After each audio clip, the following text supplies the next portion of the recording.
Hello student, हर हर महादेव। हमारा जो initiative है टू कंप्लीट 6 to 12 NCERT, उसमें क्लास 6, 7, 8, 9, 10 कंप्लीट हो चुका है। आज है क्लास 11 चैप्टर 8 ऑफ ज्योग्राफी। तो इसमें ना बताया जा रहा है सोलर रेडिएशन के बारे में, ठीक है। सोलर रेडिएशन, हीट बैलेंस और टेम्परेचर के बारे में, ठीक है। तो इसमें क्या बताया जा रहा है, तो ना इसमें सबसे इम्पोर्टेंट है इंसोलेशन के बारे में। तो जो एनर्जी रिसीव्ड होता है अर्थ के द्वारा, उसको क्या कहा जाता है, सोलर रेडिएशन क्या कहा जाता है। और which in short terms as insolation. जो देखो, अब सोलर रेडिएशन होता क्या है, जो भी अर्थ रिसीव करते हैं ना एनर्जी सन से, ठीक है। सोलर जो सन का जो सोलर लेयर होता है, सोलर जो रेडिएशन होता है, उससे जो भी अर्थ को एनर्जी मिलता है उसको क्या कहते हैं, सोलर रेडिएशन कहते हैं, ठीक है। और ये अगर छोटे पीरियड का होगा, छोटा टर्म वाला होगा, तो उसको क्या कहेंगे, इंसोलेशन, ठीक है। उसको क्या कहेंगे, इंसोलेशन कहेंगे।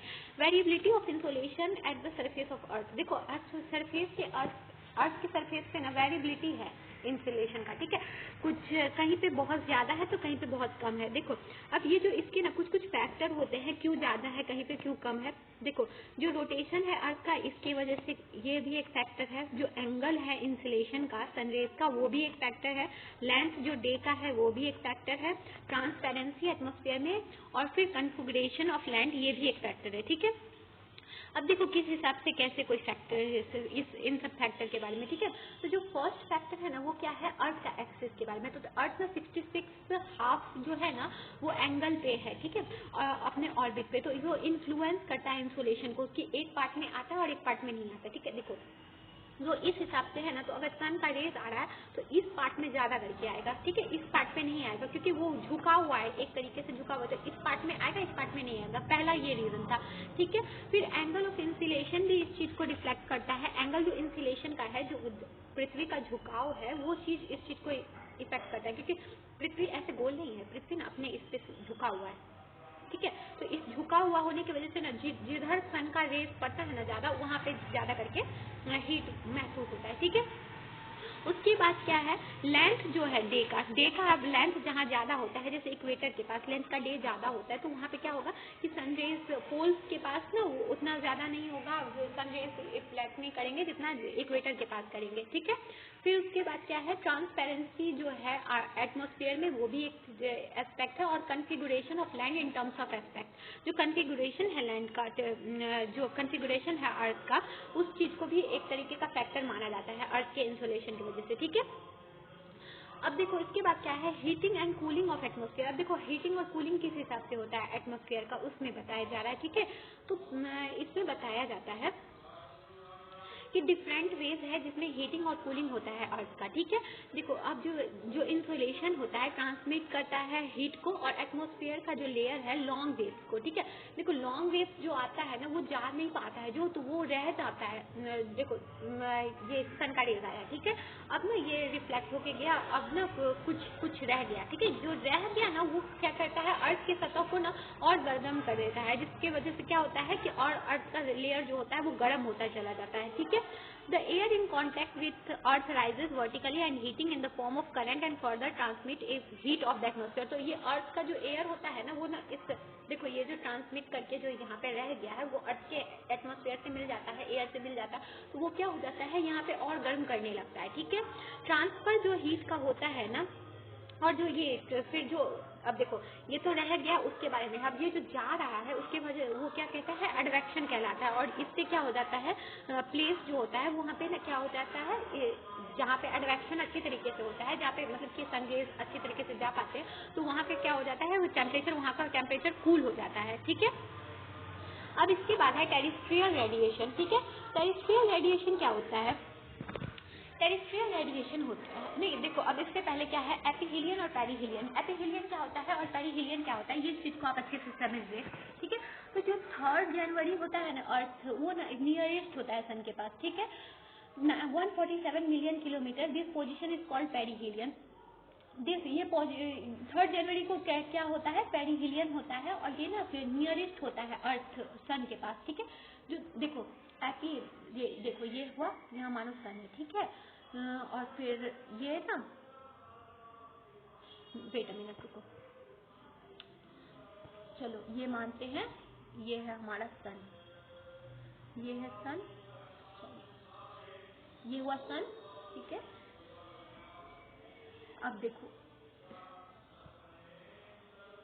ये आया, ठीक है, देखो ये अर्थ है हमारा, ठीक है। अर्थ अगर यहाँ देखो सन के क्लोज है तो उसको क्या कहेंगे, पेरिहीलियन कहेंगे, और अर्थ के अगर दूर है तो उसको क्या कहेंगे, एपिहीलियन कहेंगे, ठीक है। तो अब क्लोजनेस और जो क्लोजनेस और फारदेस्ट में ना कितना फर्क है, देखो क्लोज कितना मीटर पे रहेगा, 147 किलोमीटर पे रहेगा तो उसको क्लोज कहा जाएगा, और 152 मिलियन पे रहेगा तो उसको क्या कहेंगे, फारदेस्ट है, ठीक है। तो इसको एपिहीलियन और पेरिहीलियन कहेंगे, ठीक है। अब इसके बाद है टेरेस्ट्रियल रेडिएशन। टेरेस्ट्रियल रेडिएशन क्या होता है, ये इंसोलेशन जो रिसीव करता है अर्थ शॉर्ट वेव से और हीट जो हो जाता है उसको क्या कहा जाता है, टेरेस्ट्रियल रेडिएशन कहा जाता है। जो अर्थ पे जो आते हैं, हीट आते हैं, जो एटमॉस्फेरिक गैस के साथ जो मिल जाते हैं, ग्रीन हाउस गैस के इफेक्ट की वजह से जो आते हैं टेरेस्ट्रियल रेडिएशन अर्थ के सरफेस पे, और वो रिटर्न नहीं जा पाते ना, तो उसको क्या कहते हैं, हम सब क्या कहेंगे, टेरेस्ट्रियल रेडिएशन कहेंगे फिर, ठीक है। ये अब देखो क्या होता है, अब इसके बाद है कंडक्शन। कंडक्शन क्या होता है, conduction the earth in contact with land gets heated slowly and upper layer in contact with lower layer also get heated, this process is called conduction। तो जो अर्थ का सरफेस है ना वो हीटेड होते जा रहा है और अपर लेयर भी इससे ज़्यादा क्या होता जा रहा है, हीटेड होते जा रहा है, उसको क्या कहेंगे, कंडक्शन कहेंगे। और कन्वेक्शन क्या कहेंगे, जो अर्थ का एटमॉस्फेयर होता है ना, वर्टिकल हीटिंग जो होता है एटमॉस्फेयर का, उसको क्या कहेंगे, कन्वेक्शन कहेंगे। ये हॉरिजेंटल जो होगा उसको कहेंगे कंडक्शन, और फिर जो वर्टिकल होगा उसको कहेंगे कन्वेक्शन, ठीक है। इस चीज को अच्छे तरीके से याद रखना। अब देखो heat budget on the planet Earth, ठीक है। अब हीट बजट कैसे होता है, देखो ये देखो शॉर्ट वेव रेडिएशन है, ठीक है। देखो ये वेव आया, ठीक है, क्लाउड है, अब ये रिफ्लेक्ट नहीं हो पा रहा है और ये स्केटर्ड होके यहीं पे रुक रहा है, तो उसको क्या होगा कि इससे क्या होगा, अर्थ का तापमान क्या होगा, बढ़ता जाएगा, और इसको क्या कहेंगे, हीट बजट कहेंगे अर्थ का, ठीक है। इससे क्या होगा, यहाँ पे ना बहुत ज्यादा गर्मी बढ़ता जाएगा, इसको क्या कहा जाएगा, हीट वेव कहा जाएगा, ठीक है। अब इसके बाद है टेम्परेचर। तो देखो अब टेम्परेचर के लिए कौन कौन से फैक्टर, टेम्परेचर के लिए बहुत सारे फैक्टर इंपॉर्टेंट होते हैं। टेम्परेचर क्यों बढ़ता है, तो उसके लिए बहुत चीज इंपॉर्टेंट होते हैं। तो इसमें है लैटिट्यूड होता है, ऑल्टीट्यूड होता है, डिस्टेंस फ्रॉम द सी होता है, ठीक है। फिर उसके बाद क्या होता है, प्रेजेंस ऑफ वार्म और कोल्ड ओशन करंट होता है, और लोकल एस्पेक्ट होता है। लैटिट्यूड क्या होता है, जो टेम्परेचर किसी भी प्लेस का टेम्परेचर किस चीज को डिपेंड करता है, इंसोलेशन रिसीव जो होता है उस चीज पे डिपेंड करता है, ठीक है। इंसोलेशन डिफरेंट होता है डिफरेंट प्लेस पे, ऑल्टीट्यूड पे, ठीक है। तो जहाँ पे ज्यादा इंसोलेशन होगा वहाँ पे क्या होगा, ज्यादा गर्मी होगा, टेम्परेचर वहाँ ज्यादा बढ़ेगा। अब ऑल्टीट्यूड, अगर कोई जैसे कि सी लेवल के पास है, कोई देखो हाई ऑल्टीट्यूड पे है, ठीक है, कोई लो ऑल्टीट्यूड पे है, तो वो भी उसको इफेक्ट करेगा, ठीक है। ऑल्टीट्यूड भी इफेक्ट करता है। डिस्टेंस फ्रॉम द सी, अगर सी से जो सी से अगर आप सी भी ना बहुत ज्यादा, सी ना land heats up and cools down quickly. देखो लैंड क्या होता है, कूल बहुत जल्दी हो जाता है, पर अगर आप सी के पास रहोगे ना तो वहाँ पे आपको ज्यादा करके क्या होगा, आपको टेम्परेचर का प्रभाव देखने को मिलेगा, क्योंकि पानी ना गर्म होने में और ठंडा होने में ना टाइम लेता है, तो इसलिए ना डिस्टेंस फ्रॉम द सी जो है वो भी एक तरीके का फैक्टर बन जाता है। एयर मास और ओशियन करंट भी एक तरीके का फैक्टर बन जाता है, क्योंकि सी ब्रिजेस जो होते हैं ना वो एयर मासेस को अफेक्ट करते हैं टेम्परेचर को लेके, ठीक है। जो सी ब्रिजेस होता है उसमें क्या करता है, गर्म हवा जो आता है, देखो कोल्ड, देखो लैंड ब्रिज और सी ब्रिज जो होता है तो उसमें देखो एक में ठंडी होती है, एक में गर्म होता है, तो जिस हिसाब से रहता है वार्म जो ओशन करंट होता है फ्लो रिकॉर्ड करता है हायर टेम्परेचर को, और फिर वहाँ पे क्या होता है, कोल्ड करंट फ्लो होता है, कोस्ट में कोल्ड करंट फ्लो होता है, और फिर जहाँ पे सिमिलरली कोस्ट जो लोकेटेड होता है वार्म के पास, वहाँ पे वार्म कोल्ड करंट होता है, ठीक है।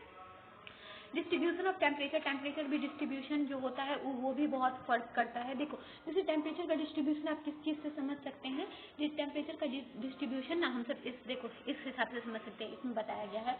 देखो यहाँ का टेम्परेचर कैसा है, देखो ये टेम्परेचर डिस्ट्रीब्यूशन है, तो ये अगर इस हिसाब से रहेगा तो जहाँ पे ज़्यादा टेम्परेचर रहेगा वहाँ पे गर्मी भी ज़्यादा होगा, ठीक है। ये भी एक तरीके का फैक्टर होता है, ये आइसोथर्म होता है। और ये आइसोथर्म का सबसे एक मेन थिंग क्या रहता है कि ये कभी क्रिस क्रॉस नहीं करता है एक दूसरे को, ठीक है। देखो ये क्रिस क्रॉस नहीं करेगा एक दूसरे को, और यहाँ पे देखो टेम्परेचर का बताया जा रहा है। देखो पानी के पास, देखो यहाँ पे देखो पानी के पास जहाँ पे देखोगे वहाँ पे ना बढ़ जाएगा टेम्परेचर, देखो। और जैसे ही लैंड के पास, देखो ये सब लैंड है, है ना, ये सब लैंड के पास घटा हुआ है, पर पानी के पास जैसे जाता है ये बढ़ जाता है, ठीक है, क्योंकि पानी हीट बहुत ज़्यादा होता है तो इसी वजह से ना हीट लेके वो बढ़ जाता है, ठीक है। आइसोथर्म इस चीज़ को दिखा रहा है, ठीक है। ये सब चीज़ में इसी चीज़ को डिस्ट्रीब्यूशन को बताया गया है कि कैसे कैसे होता है। इन्वर्जन ऑफ टेम्परेचर, अब इन्वर्जन ऑफ टेम्परेचर के बारे में बताया जा रहा है, ठीक है। इन्वर्जन ऑफ टेम्परेचर किस हिसाब से होता है इसको लेके हम सब समझते हैं, ठीक है। देखो अब आइसोथर्म, पहले आइसोथर्म का एक अगर आपको कोई डेफिनेशन पूछता है तो आइसोथर्म को आपको कैसे बताना है, तो उस चीज़ को आप बताएंगे कि आइसोथर्म एक ऐसा लाइन होता है जो इक्वल टेम्परेचर को दर्शाता है, ठीक है। कोई भी देखो सेम प्लेस पे इक्वल टेम्परेचर अगर है तो उस चीज़ को दर्शाएगा कि यहाँ से वहाँ तक ना सेम टेम्परेचर होता है, ठीक है। अब देखो इन्वर्जन क्या होता है, इन्वर्जन पहला चीज़ क्या होता है, ये ऐसा सिचुएशन होता है जो रिवर्स करता है नॉर्मल लैप्स रेट को, inverted is called inversion of temperature. जो नॉर्मल लैप्स रेट होता है ना उसको, जो टेम्परेचर को जो नॉर्मल लैप्स रेट के जो चीज़ को रिवर्ट करता है उसको क्या कहते हैं, इन्वर्ट करता है उसको क्या कहते हैं, इन्वर्जन ऑफ टेम्परेचर कहते हैं, ठीक है। अब एयर ड्रेनेज क्या होता है, being heavy and dense the cold air acts almost like water and moves down the slopes and fill up deeply in pocket valley bottom and waves air above and warm air above is air drainage. It protect planet from Frost damage. देखो ये देखो कैसे होता है, जो गर्म हवा होता है ना वो ना, देखो अब किसी भी चीज़ को आप खुद पे ट्राई करना घर पे, जब आप किसी चीज़ को उबालते हो तो गर्म हवा निकलता है, तो गर्म हवा क्या होता है वो ऊपर जाता है, ठीक है। पर एयर जो ठंडा हवा होता है ना वो नीचे सिंक करता है, तो जैसे ही ठंडा हवा नीचे सिंक करता है तो गर्म हवा उसका जैसे गर्म हवा ऊपर जाता है तो ठंडा हवा क्या करता है उसका प्लेस लेने के लिए नीचे आ जाता है, उसको क्या कहते हैं हम सर, एयर ड्रेनेज कहते हैं। और ये चीज़ किस चीज़ को बताता है, फ्रॉस्ट डैमेज से बताता है प्लैनेट को, ठीक है। अब प्लैंक्स लॉ बताता है कि हॉटर बॉडी जो होता है वो मोर एनर्जी रेडिएट करता है शॉर्टर वेवलेंथ में, ठीक है। शॉर्टर वेवलेंथ क्या करता है, ज़्यादा हीट रेडिएट करता है, ठीक है। ये चीज़ को आप याद रखना, ये कौन बताता है, प्लैंक्स लॉ बताते हैं, ठीक है। Specific heat is the energy needed to raise the temperature of 1 gram substance by 1 Celsius। और कुछ स्पेसिफिक हीट जो होते हैं एनर्जी नीड करता है टेम्परेचर को रेज करने के लिए 1 ग्राम सब्सटेंस बाय 1 सेल्सियस, ठीक है।